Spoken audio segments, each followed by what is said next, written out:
Just let me check.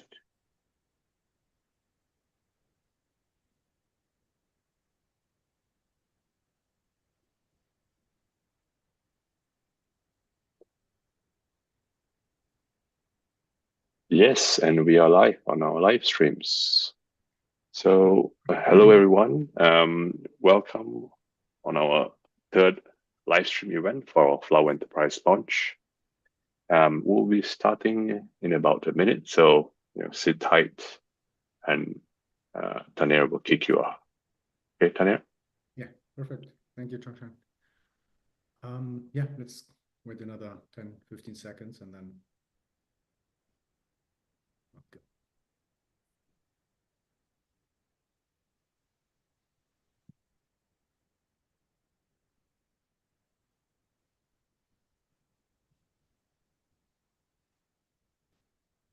So yeah, good morning, everyone. Welcome to the Flower Enterprise launch. As Chongshan mentioned, it's the third today. We have some very exciting announcements for you in store today. So yeah, let's get started. For those on the stream who are new to Flower or federated AI in general, I want to spend just a few minutes to give a very brief introduction into why federated AI and FL. So you might wonder why. Why are so many organizations interested in adopting federated AI? Why is the number of research papers in this space exploding? And why are we working on federated and decentralized AI? This might sound surprising to many, but fundamentally, what we are interested in isn't actually federated or decentralized AI. What we're interested in is better AI. How can we train better AI models? How can we bring the breakthroughs we've seen in some AI domains into others? And how can we help researchers and engineers solve important societal issues with AI? So let's look at what you need to build better AI models. If I had to summarize the approach for building better models in one word, it would be scale. Scale the model, scale the compute, and scale the data. This is basically a recipe which always worked. If we look at the history of breakthrough moments in AI, pretty much all of them were powered by scaling one or more of these dimensions in some way. If we take, for example, AlexNet in 2012 as a baseline, model size scaled from 62 million parameters to 2 trillion in the case of Llama 4 Behemoth today. In terms of compute, we went from training AlexNet on 2 GPUs to over 200 GPUs today. And we are even building bigger GPU clusters. And on the data side, we went from ImageNet to training on all public data available on the web.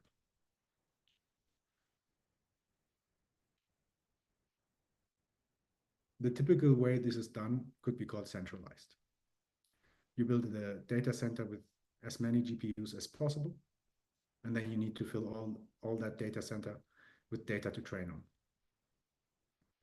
So we are basically moving the data to the computation into the data center. Now the situation is that data is naturally decentralized. Data originates on different user devices or in different organizations. But as we all know, not all data can be moved so freely. Data is often sensitive or protected for many reasons. So this approach of centralizing the training data only works in some cases and doesn't work in many other cases. This is why frontier LLM training happens mostly on public data and or synthetic data nowadays, because public data is public, so it can be moved. But doesn't work for many other industries. This issue is basically why, for example, we are not seeing the AI breakthroughs in areas where data is more scarce. Medical AI is one such example. Now, there's an emerging approach for training AI that is called federated AI, sometimes also decentralized AI. And if you remember, in centralized AI, we said we are moving the data to the computation. In federated AI, we just flip this. So now we start moving the computation to the data. The data, which is decentralized and distributed across different silos, always stays where it is. So basically where it originates, it could be in the silos of different organizations or in silos in the same organization, or even different user devices. Each silo retains full control over their data, and each silo contributes their own compute to the federation. For example, in the case of a same organization, it could be even just two different AWS accounts in two different regions. So again, instead of moving the data, we are moving the AI models. We let the AI model learn from the local data in different silos. And by doing this, the training can access vastly more data and compute, which gives us what we wanted in the first place, better AI models. Now, this approach requires some infrastructure to make it work. It is a fundamental shift. And instead of moving data around, we are moving AI models around. And we are doing so, and we are doing it so often that in a single training run, the AI model might be exchanged between two nodes multiple times, and that can also be hundreds of times. So, yeah.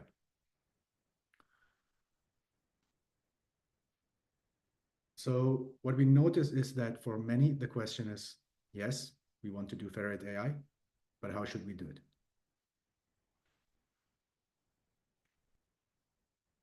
Our mission at Flower Labs is to make federated AI the new default for machine learning. With the Flower framework, we've built a platform that handles the largest part of this complexity for you. It allows you to just bring your AI model and run it federated across more data and compute. This is great because it doesn't require ML researchers and engineers to relearn what they know. They can just continue to do what they do best, but now with more compute and more data to produce better AI models. So none of them have to become a DevOps or similar. In fact, we are putting a lot of effort into making this easier and easier every day. It's now almost trivial to get started, even if you've never used federated AI before. Using Flower and federated AI is now simple as using two commands. Flower new, which enables you to create any kind of Flower-based example using various templates, in which you can basically select the machine learning framework and the kind of model you want to use. And there are many already available. And with Flower Run, you can take one of these boilerplate templates and just run them immediately. That's it. You can then go ahead and customize the project, tweak the model, replace it with your own model, and do all the typical machine learning workflows you are used to.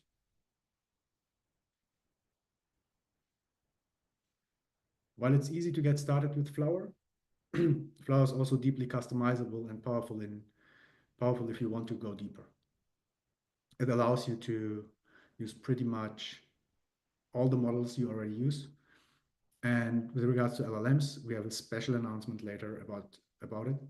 But it's safe to say that since our recent release of Flower 1.20, sorry, Flower is now the best platform to build federated LLMs, and it's not even close. Of course, you can use any other type of model, regular neural nets like CNNs, which are very popular in the medical AI community, or boosted trees, which are very popular in the finance industry. Now, getting the everyday developer experience right is just one important part of the overall picture. When you want to go to production, you need a lot more. You typically need Kubernetes support, and you want that to be nicely integrated with the framework. You probably don't want to build and maintain your own containers. And it's a lot of, as it's a lot of ongoing work, and it's usually error prone, as you can easily inherit security vulnerabilities. So we are happy to report that Flower has first-party enterprise-grade Docker and Kubernetes support now. We offer first-party Docker images. We offer hardened Docker images, and our Docker images are continuously scanned for vulnerabilities. So we are basically taking over for you that grunt work. And we've made a ton of vertical improvements in the framework to make the framework play nicely with both Docker and Kubernetes. In fact, our own deployments of Flower all run on Kubernetes, and we enable Flower users to do the same. So yeah, enough about features. Let's switch gears a bit. The one thing that makes Flower really special is the community. Flower has a huge community and it's growing quickly. In fact, we show this slide, we have to update the numbers because it's changing so quickly.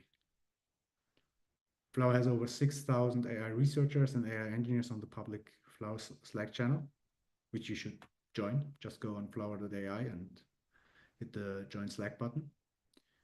And we have more than 6,000 stars on GitHub. Also, here are some impressions from our community. Flower AI Summit was recently in March, was the largest Ferret AI conference in the world. We had over 3,000 people on the live stream. The venue in London was fully booked. People were sitting on the floor. It was amazing. And there is so much momentum in the Flower community right now. So many projects that are just getting started. So yeah, we can't wait to see the results next year. And it's safe to say the community is booming. So join it.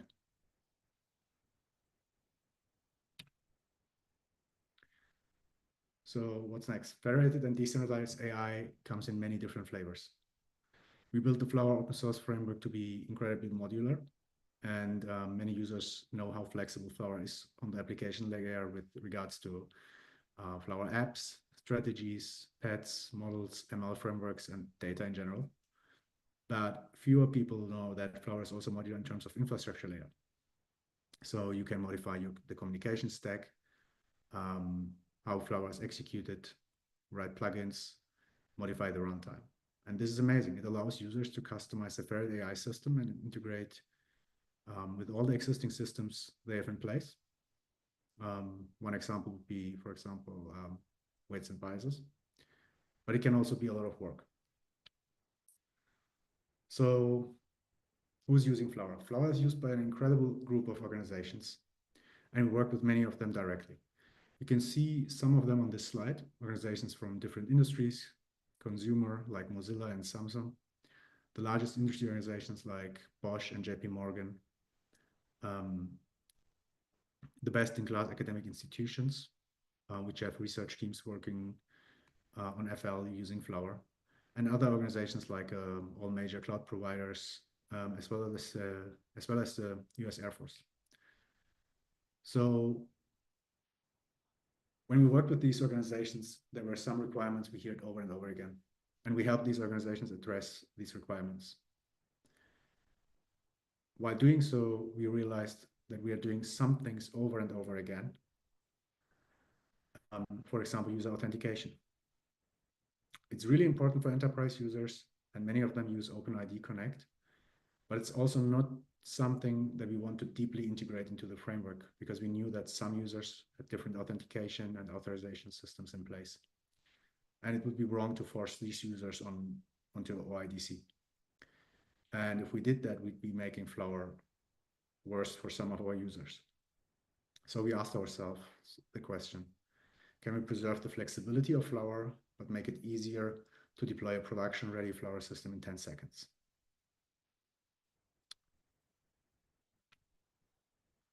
Today, we are introducing Flower Enterprise. Flower Enterprise is a version of Flower that combines the Flower open source project with a set of opinionated extensions to accelerate the deployment of production-ready, scalable, and maintainable federated AI systems. Simply put, Flower Enterprise is the fastest way to get federated AI in production. With Flower Enterprise, you will be getting the full all-inclusive package to go live with the federated AI system and do so quickly. It builds on the amazing foundations of the Flower open source platform based on the learnings from many, many industry projects. We've complemented, we complemented this with a set of opinionated enterprise extensions. And we call these enterprise extensions opinionated because they've come with a set of best practices and opinions built in. It might not be the right solution for everyone, but it will be a great and robust solution for most. This is why we call those extensions opinionated. It's our experience distilled into code, but the beauty of open source still guarantees that you can write your own code. I mentioned Flower Enterprise is an all-inclusive package for enterprise users. What does that mean? Apart from the extensions, Flower Enterprise also comes with enterprise support. Via our enterprise support, you get guaranteed response times and access to the Flower team. And we can help with any question you may have, whether this is related to Flower itself or the models you want to train with. And if you happen to run into any issues, we'll be all ears.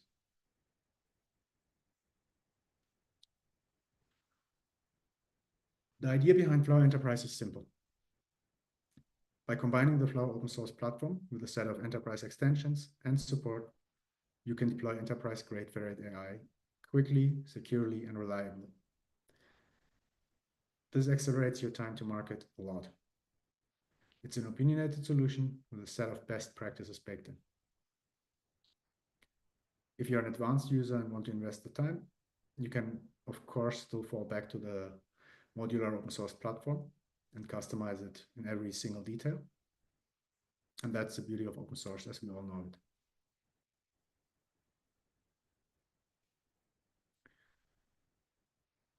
Something that I think isn't discussed enough is the different layers of the stack in Federate AI systems.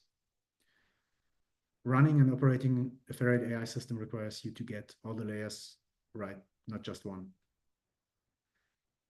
It often starts with some R&D or experimentations.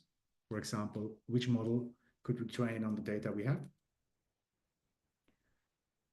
This is tied to an application. What could our model help? What could our model help us with? For example, we could build a computer vision model that helps diagnose radiology images. The application is built on top of a framework like Flower, but when you actually run this in production, the framework needs to be integrated with other systems. For example, to load the data from some existing systems. And those can be very different. All of this taken together needs to run as one platform. The platform needs to be operated and maintained. And you probably also want support. If something goes wrong, someone you can call who helps you to fix anything that comes up. And ideally, you also get help with your specific solution, someone who can even help you to debug your application to train better models. Ideally, all of these items are vertically integrated. You want them to work well together, especially if you deploy your system in production at scale. One thing we noticed, though, is that this is something not obvious to all users. For example, we noticed that there are many companies between, there are many comparisons between frameworks. We love these comparisons because Flower usually does very well, but we also want to caution against such comparisons because they tend to only cover one of the 8 layers. The reason we bring this up is that you can pick a framework for a particular reason, but then you're often on your own with all the remaining layers. You have to figure out how to wrap it in Docker containers or run it, for example, on Kubernetes. You might or might not get the support you need, and you need to build all the integrations yourself.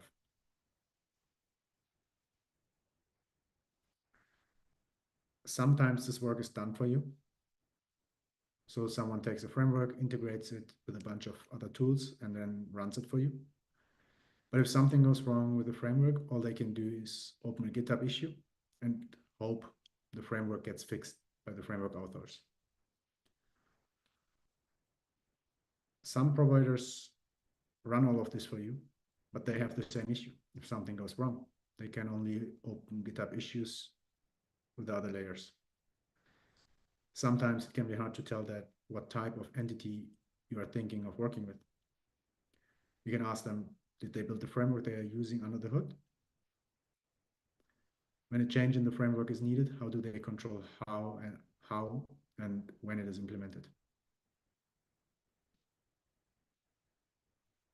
So to sum it up, an ideal solution would be vertically integrated, all the layers working nicely together. And this is what we offer with Flower. We do the research. So check out, for example, Flower LLM. We help customers build applications. We optimize the framework for all the cases our users want to build. We build integration points with popular tooling. We make it easy to run this as a platform. And we can even operate it for you. You can get first-party support from us, including help to build your application. And what I find interesting is that you typically think that these layers are nicely separated, but working in many projects, we realized that you often need to make changes across several layers to achieve the optimal outcome. We've made many of these optimizations. One example is one of these was to make the framework much easier to operate in Kubernetes. And all of these contribute to the user experience our users expect from us.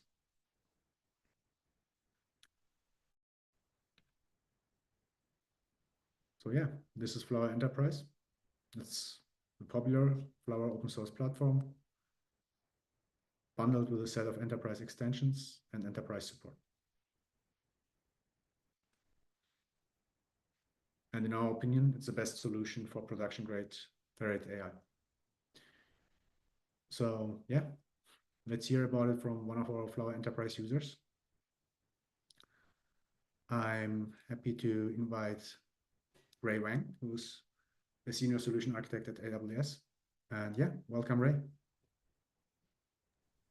Hello, everyone. Hi, Ray. Nice to have you here. So do you want to share a few words about yourself, and then we can go into the Q&A? Oh, cool. Hi, everyone. I'm the Senior Solution Architect Ray. I locate in Taiwan, Taipei, and I mainly focus on enterprise customer, including some retail customer, financial customer, and I mainly focus on the machine learning, generative AI, and analytic. So further learning is also the topic I focus on and interested. So I'm happy to join to share some experience and story with you guys. Perfect. Thank you. Thank you, Ray. Yeah, we have a few questions. So what challenges were you facing before partnering with us? When I support the enterprise customer, I find they are struggle with training the model across BU, company, and silo data due to privacy, compliance, and the infrastructure limitation. So they were looking for AWS to train the model and find the way to train the model and without sharing the data. So the federated learning is really a good solution, especially Flower provides some simple way to do that. Wonderful. And what made you decide to adopt Flower for this?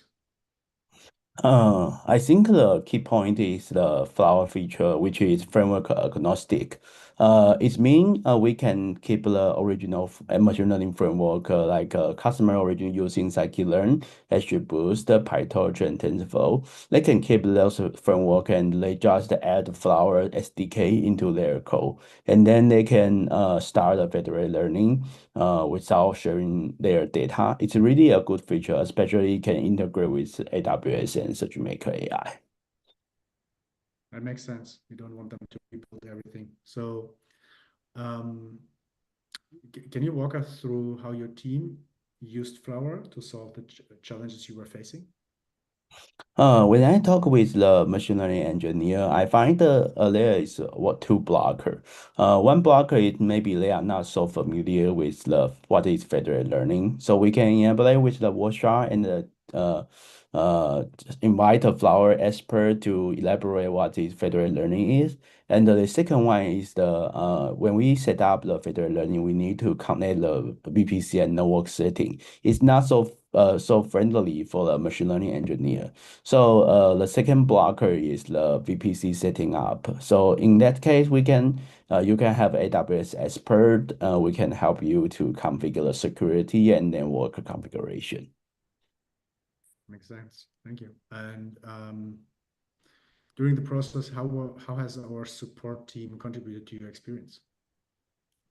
I think a good, very good part for the Flower team is very fast and useful, highly responsive, and we can get a very fast response from Flower team. Like we are curious how we encounter problem when using Flower SDK. Flower team always help us to resolve that. And when the executive level of customers think not sure they follow the best practice of the federal learning, Flower expert can provide them the best practice of federal learning. It's a very good part for them and for customer and for us. Yeah.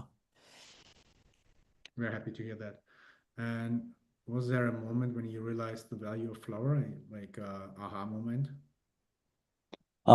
We realize federated learning can not only using the traditional model, but also the large language model, and we get a model after the federated learning is really aha moment, especially when we didn't we don't have to share the data with other enterprise, and we can train the large language model with us because we know as the model growing, like we get more parameter, we need to have more data to get better performance. So this is really a hard moment when the federated learning is an idea come true and can using on the large language model is really a hard moment for me.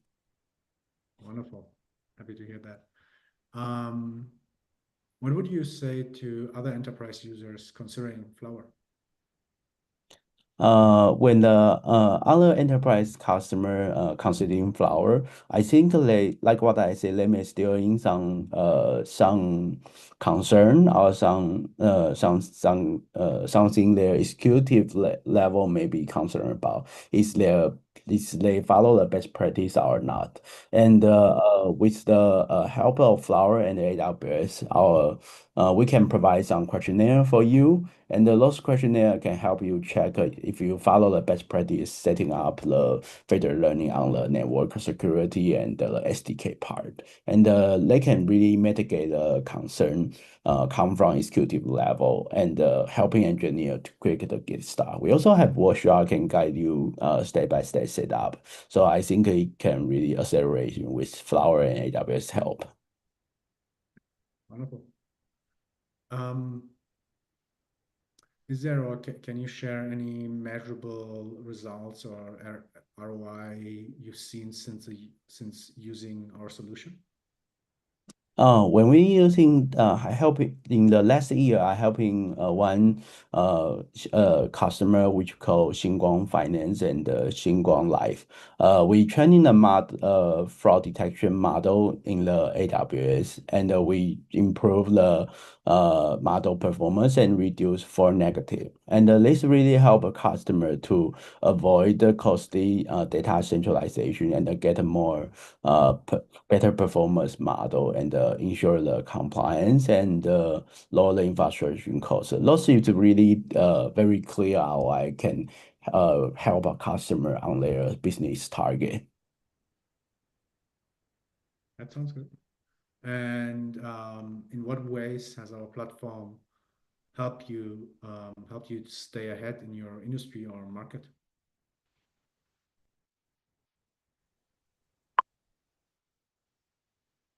Maker AI, and it can is natively support Amazon SageMaker AI's new feature, especially when it comes to inference and training model, and not only traditional model but also the large language model. So those good feature can make sure customer keep the better performance and compliance. So if you think those new feature and interesting for you, you can join the Flower or AWS activity to get more information. And feel free to Google it and to get more information, which may helpful for you, like AWS blog. Yeah, everybody should definitely do that. So the last question, and I'm wondering, what feedback have you received from your internal teams about using Flower? Okay, when it come to this question, I find when it come to the cross-team cooperation, we need to mitigate the gap and realize what concern between each team, not only in the cloud, but also internally come from the enterprise customer. Like what I say, executive level concern, do we follow the best practice? And some security team concern, do we already check everything we need to check? So the cross-team communication is really challenging. And like what I say, you can get help from the Flower team and the AWS. We have questionnaire and we also have workshop can help you guide you step by step finish that setup. Those progress and questionnaire can help you accelerate your process to federal learning to help you go to production very fast. Perfect. Thank you. Thank you, Ray. I'm kind of out of questions. Is there anything you want to share or anything else? Uh, I think I think it's a very one special thing is maybe we can using in the financial and healthcare industry in the federal learning. Maybe we can using that in the retail customer because when it come to enterprise customer, they are very they are very carefully about sharing the data. So federal learning is like what they say, it's really a weapon, really something we can impress. We can doing something new. Yeah. I absolutely agree. There are many fields which can benefit from it. So yeah, thanks again, Ray. Was a Thank pleasure you. having you here, and I hope you'll enjoy the rest of the presentation. Thank you. And now I'm passing back to Zhongshan, who will be talking a little bit more about our Flower Enterprise extensions. All right. Thanks, Tyler. And thank you, Ray, for the panel as well. It was very insightful to hear some experience from AWS. Let me start sharing my screen and I walk you through it's a bit of a deep dive of our enterprise extensions. Okay, hopefully it shows up cleanly now.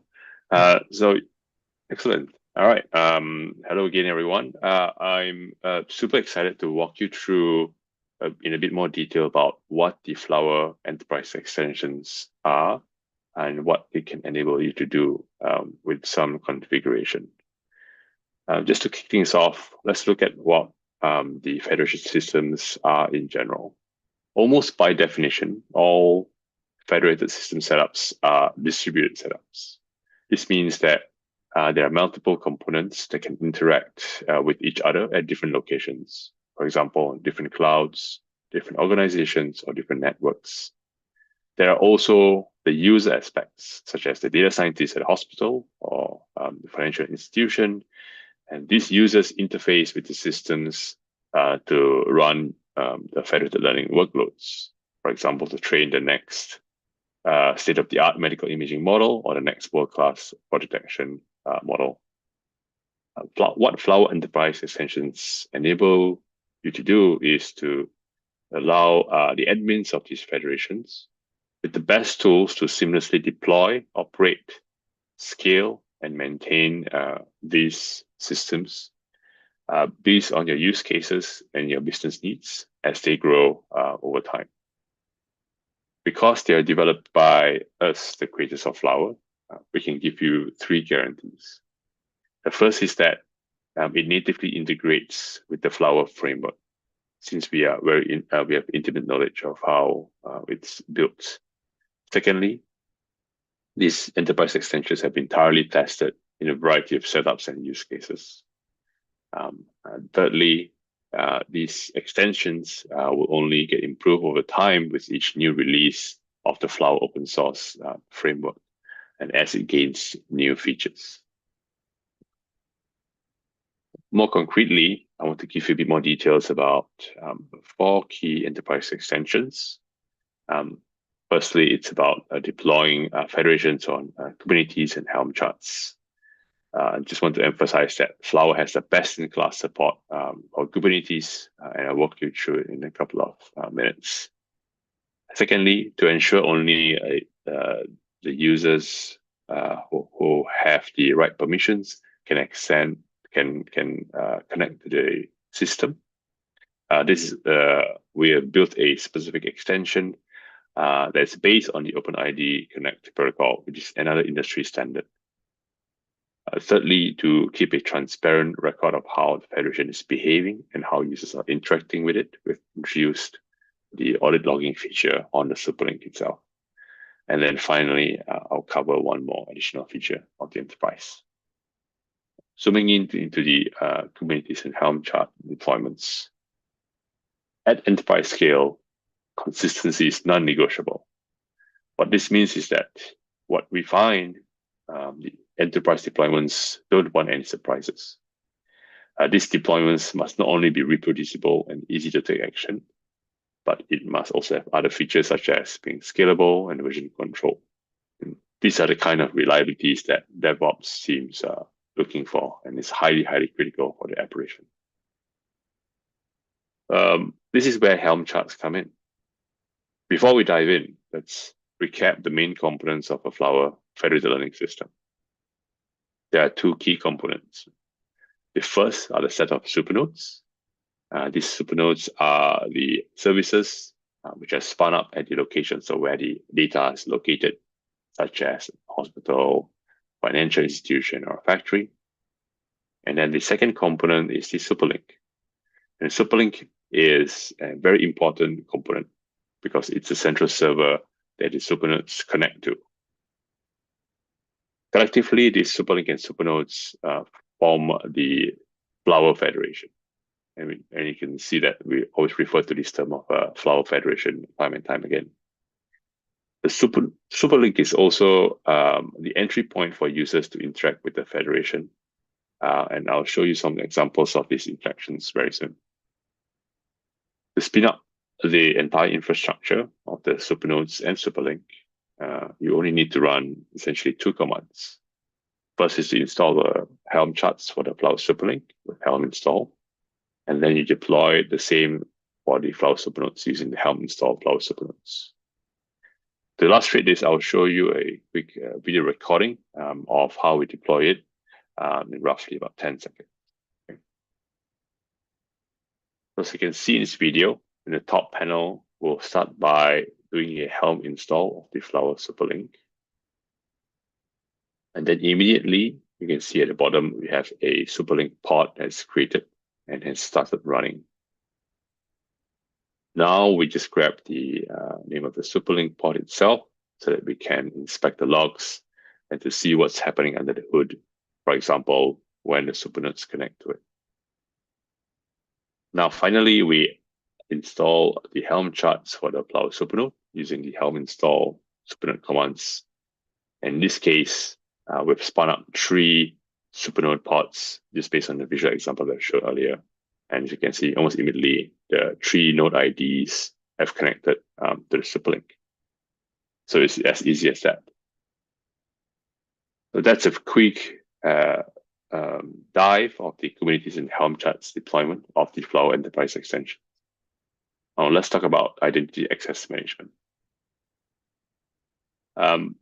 For user access, we secure it on the Flower Enterprise extensions. This is powered by the OpenID Connect open standard. This is, I think, is pretty important because we have here time and again experience from our users that OpenID Connect or IDC is a pretty common standard to follow. So we've decided to build it as an opinionated extensions within Flower Enterprise. How this works is as so. Given the Superlink and Supernode deployment as before, what an administrator simply needs to do is to enable the user authentication feature on a Superlink by passing a set of YAML configs to the Superlink. In this YAML configs, there are 2 sections. The first section is the authentication section that's built on the OIDC, and you can see some of the details of the OIDC metadata over there. The second block is related to authorization. With this command, instead of configs, the administrator can implement all the fine-grained access controls so that to get the authentication, you have complete access management systems for the Flower Federation itself.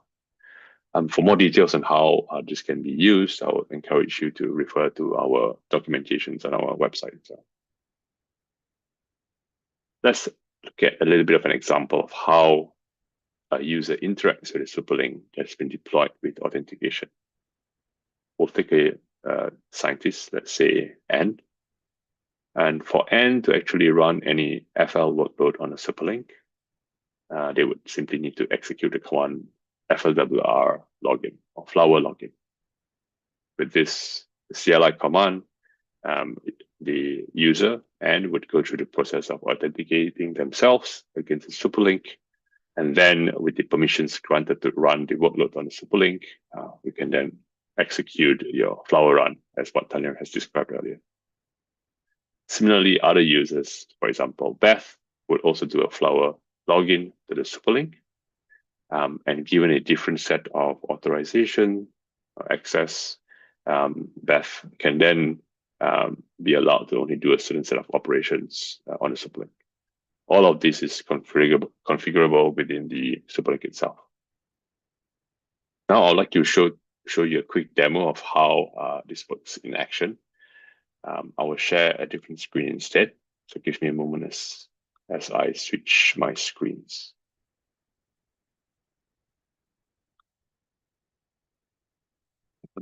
Share. Okay. Hopefully you can see my full screen now in the terminal. And I see in a live stream, it should be showing up soon as well. Okay. So what I'm showing here is a Flower app that I've created. It's based on one of the templates using the Flower new command that Tang has described earlier.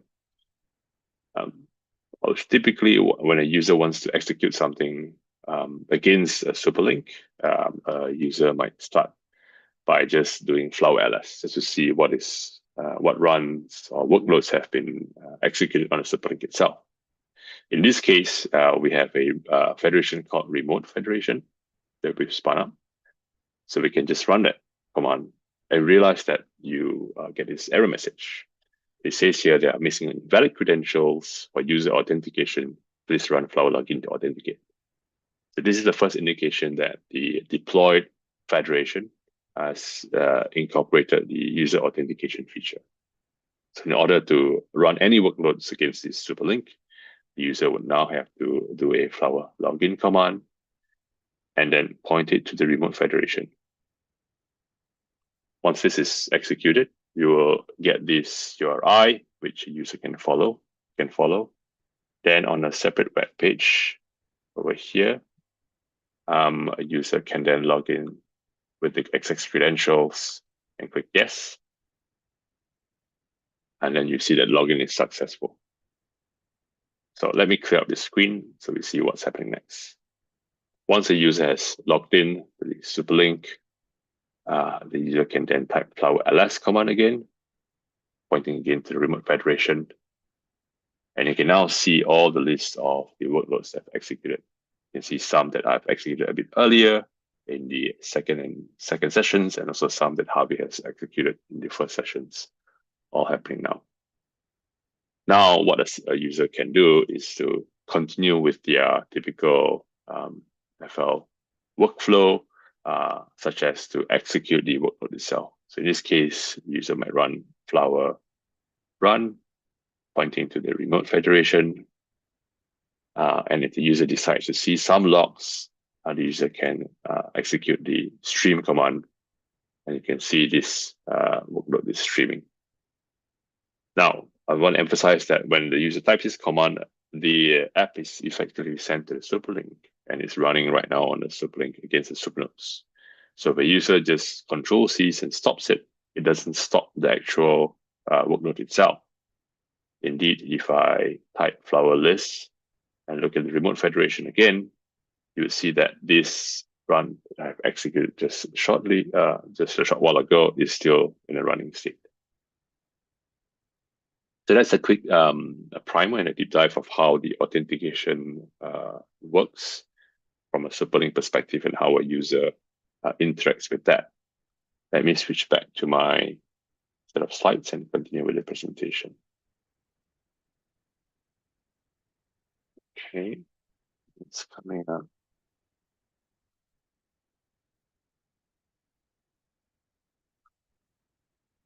Right now. Okay. Now, that was the OpenID Connect user authentication feature in the Flower Enterprise. Now let's look at audit logging. With audit logging, the administrators can now have full transparency and traceability on the superlink. So what this captures precisely is the user events and the application events on the superlink, so that the administrators can look at what activity is happening at what time. For instance, the superlink now produces a JSON schema output of the audit logs. It contains a timestamp of the event itself, the actor, the actual description of the event, and whether the status of the event has been started or completed successfully. All of these details are also available in our documentation at the bottom left over here. So feel free to check it out. With that quick mention of the audit logging, I want to bring up one more thing, which is this fourth enterprise extension, which is the user interface. Now, the user interface is a very interesting point because it's a frequently requested feature for quite some time now. And indeed, in the Flower Summit 2025, early this year, we have showcased like a first version of the Superlink UI. Today, we are very excited to tell you that we have made more progress on the user interface. And now I'll show you a quick run through of the user interface that we have built so far. Also, now give me a second as I switch screens.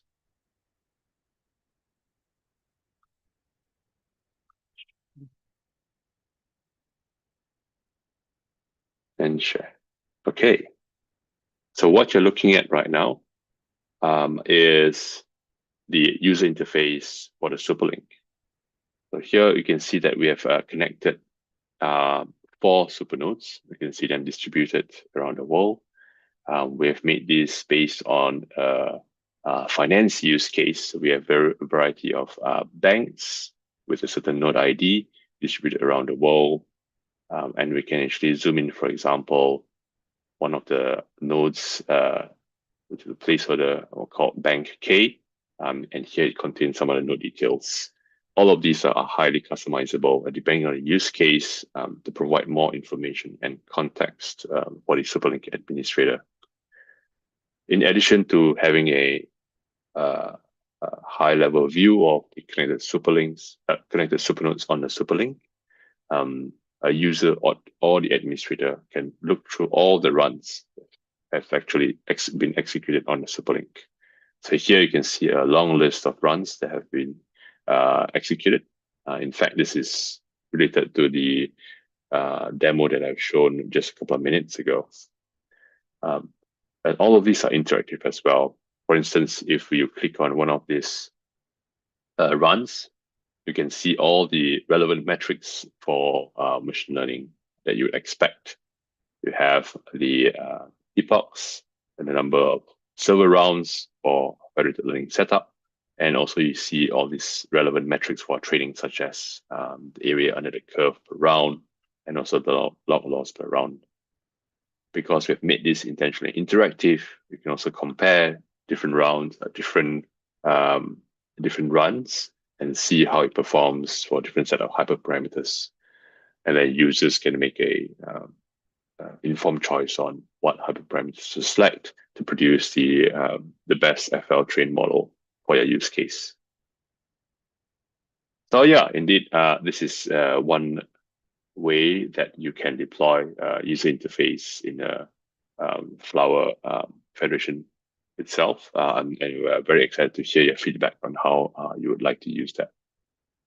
So now let me stop this screen share and switch back a little bit to the last part of my presentation. Just give me a moment as I shuffle screens once more.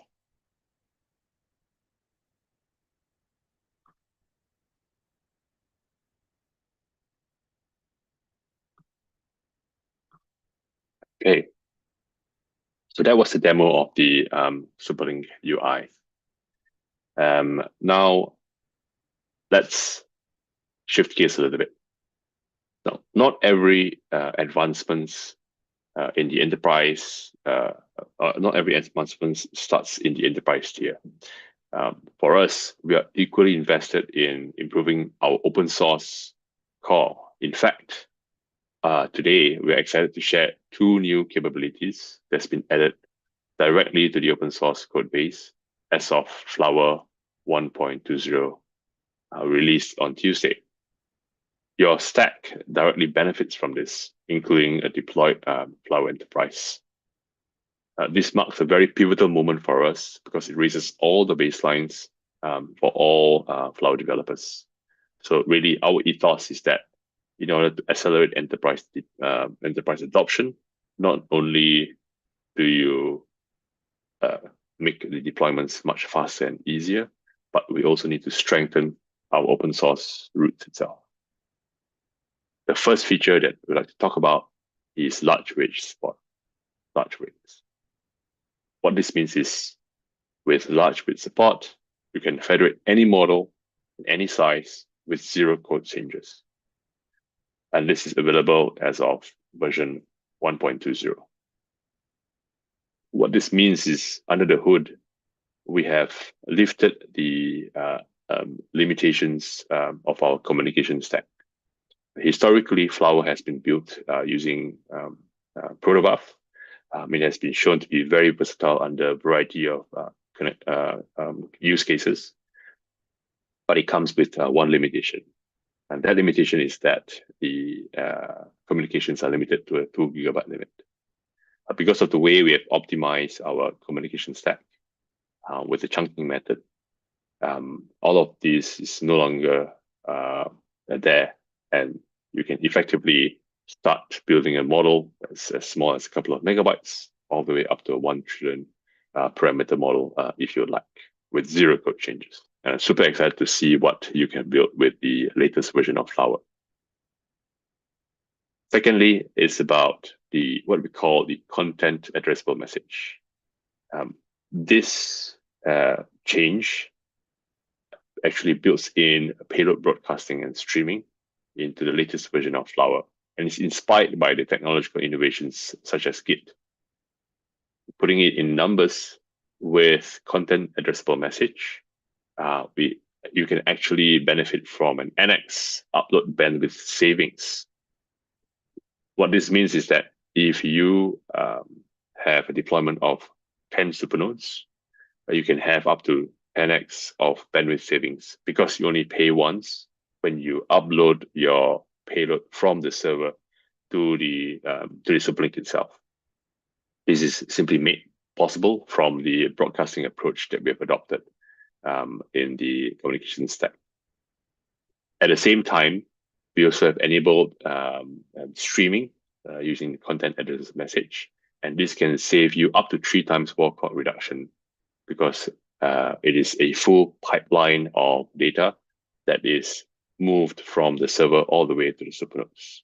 And there are no more blocking waits between the server and the supernodes. Again, this is now available as of version 1.20 released on Tuesday. To put it into concrete terms, I wanted to share with you some of the recent experiments and internal benchmarks that we did. So our team have run a distributed FL training using the Quant 3 8 billion model from DeepSeek R1. So this is a distilled model from DeepSeek R1. Uses a float 16 precision. So the total message size is 16 gigabytes. With this, we have federated across 5 supernodes across Europe. And when we did this extensive benchmarkings, we indeed find a 5 times upload bandwidth saving and a 2.8 times wall count reduction overall in the rounds of training. So this is much, much faster with this advanced caching approach. And I think it can open the doors for a lot of very efficient training of larger parameter models. So it's a very super exciting time to be in right now.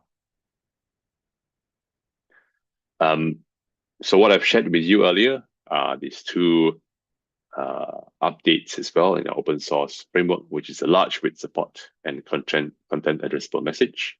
And in the near couple of weeks as well, there will be new additional features that are not only added to the open source framework, but also introduced into the enterprise extensions as well. Okay. With that, I'll hand it over back to Tanir to close out our session number 3. Thank you, Chongshan. Yeah, this is amazing. Content addressable messages and large weight support were big engineering projects, and they're pretty amazing. So big shout out to the entire Flower team for shipping this. Yeah, everybody give it a shot and tell us how you like it. Yeah. Before we wrap up, we want to share a message from one of our partners with you. So it's Ryan, who runs Thunderbird at Mozilla. So let's hear what he has to say. Hello, everyone.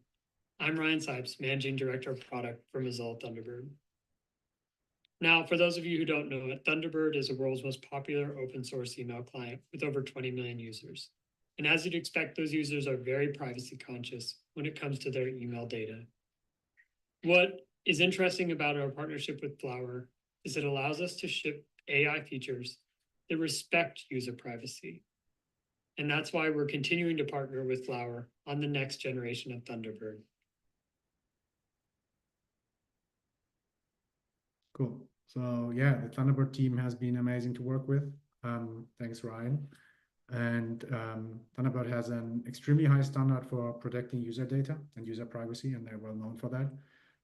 We love working with them to push the limits of what's possible and to show the world that great AI features can be built in a way that doesn't require you to collect data and that puts the users in full control. So yeah, that's a wrap. Flow Enterprise is here. It allows you to deploy a production-grade federated AI system, as you've just seen, in 10 seconds. It comes with user authentication and authorization built in. It has full audit logs and first-class enterprise support. Moreover, it builds on the thriving Flower open source project that now comes with large weight support built around our unique content addressable messaging system. And that change will save everyone real money, as bandwidth can be very costly when running federated AI at scale. We all know, this is the advantage of Flower. We build everything, we do vertical, we build everything, we do it vertically integrated for the best user experience possible. And if you want to learn more, please book a demo by scanning the QR code you can see. Or go to flower.ai/enterprise to reach out to us. Well, actually, there's one small thing to mention. In September, the largest federated AI conference is coming to San Francisco.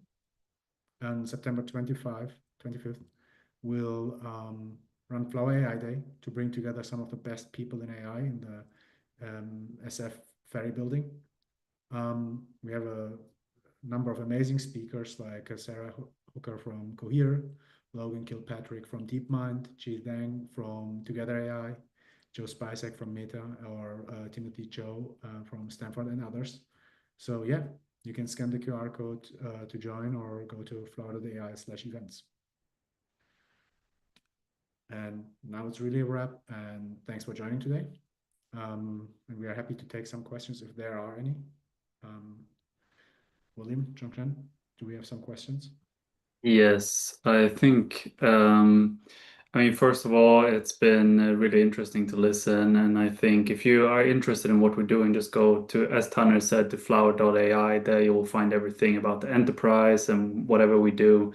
San Francisco is well coming up, so make sure to tune in and meet up with the whole team and all the amazing speakers. But questions. So what are a couple of features that you are very excited about now when it comes to Flower Enterprise? What's the Mount Rushmores of features that people need to look out for?